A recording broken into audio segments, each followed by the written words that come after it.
ये कहानी एक भिखारी की। एक व्यक्ति भीख मांग के अपना गुजारा करता था।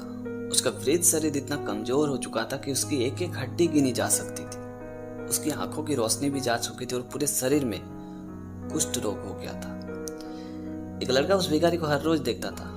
उसे देख के उस लड़के के मन में घृणा और दया दोनों भाव एक साथ आते थे। वो सोचता था कि इसके जीने का क्या फायदा, जीवन से इतना लगाव आखिर इसे क्यों है, ईश्वर इसे मुक्ति क्यों नहीं दे देते। और एक दिन जब उस लड़के से रहा नहीं गया तो वो भिखारी के पास गया और बोला कि बाबा, तुम्हारी इतनी हालत खराब है कि तुम भीख मांग के जीना चाहते हो, तुम ईश्वर से प्रार्थना क्यों नहीं करते हो कि वो तुम्हें इस नरक के जीवन से मुक्ति दे दे।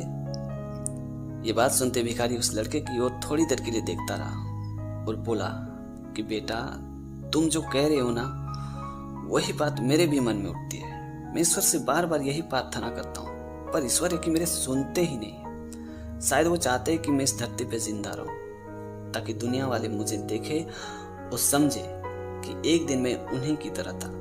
लेकिन कभी वो दिन भी आ सकता है कि जब किसी कारणवश से वो मेरी तरह हो जाएंगे। इसलिए किसी को भी अपने ऊपर किसी भी तरह का अभिमान या घमंड नहीं करना चाहिए। इंसान की जिंदगी में सब दिन हमेशा एक जैसे कभी नहीं रहते। उस भिखारी की बात सुन के लड़के को पूरी तरह से समझ में आ चुका था कि आखिर वो भिखारी उसे समझाना क्या चाहते हैं। तो दोस्तों, छोटी सी कहानी में ये सिखाते हैं कि अपने शरीर को लेकर कभी अभिमान ना करें और न ही किसी वृद्ध को देख के घृणा वाला भाव रखें, क्योंकि एक दिन ऐसा भी आएगा कि आपको भी उन्हीं की तरह होना है। इसलिए हमेशा किसी वृद्ध को लेके पॉजिटिव वाला थिंक रखें। ये कहानी एक कुत्ते की।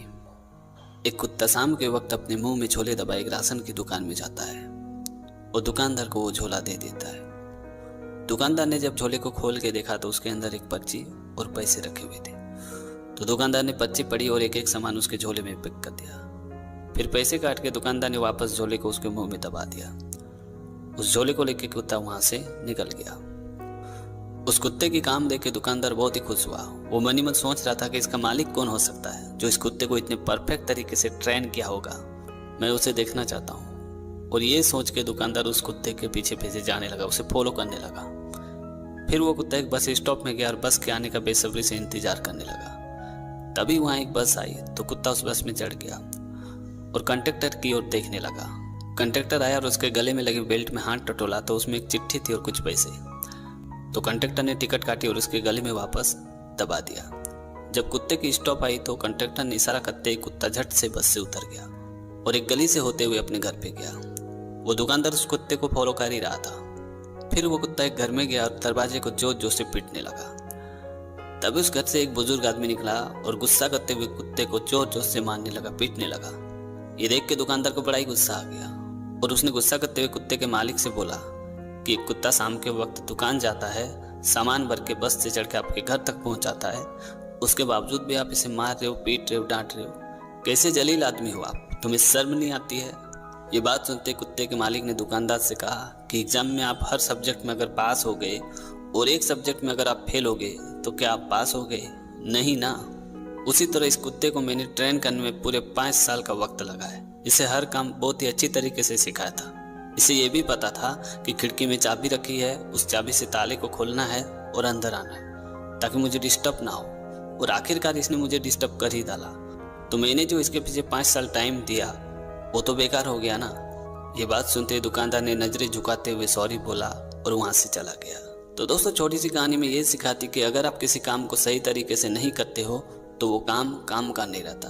क्योंकि आपको भी पता है कि शर्ट कितना भी महंगा क्यों ना हो, अगर उसकी एक बटन टूट जाए तो वो शर्ट कोई काम का नहीं रहता। इसलिए जब भी कोई काम करे 100% फोकस करके करे।